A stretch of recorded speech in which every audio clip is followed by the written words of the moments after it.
Bathrobe session 129 now in order. Phil in Burbank, California. Hey Dennis, have you been in a conversation with the likes of Oliver Stone, Sean Penn, or Woody Allen? Seeing as they are dictators, would you get a word in edgewise? Alright, I've met all three of those gentlemen. Let me say my recollections. Only met Stone once briefly at a party in Manhattan. He was blasted. And blasted.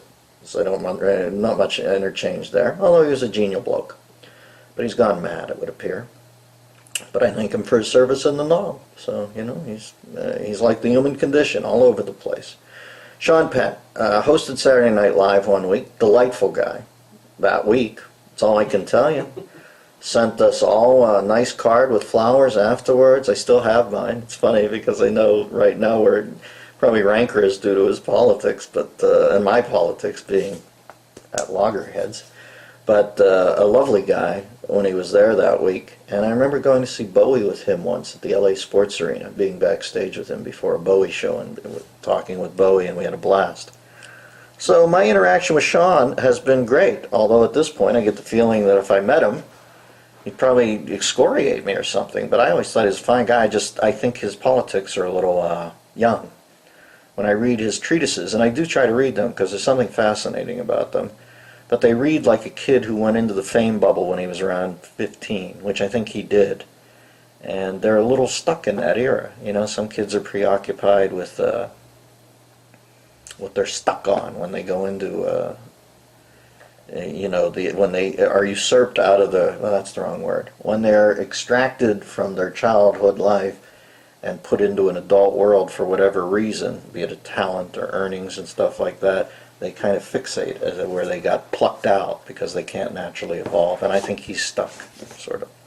But a genial guy when he was with me. Woody Allen, have never talked to him, but met him, didn't meet him. Was in his presence once when I first moved to New York. I went to Michael's Pub to see him play clarinet because he was my idol.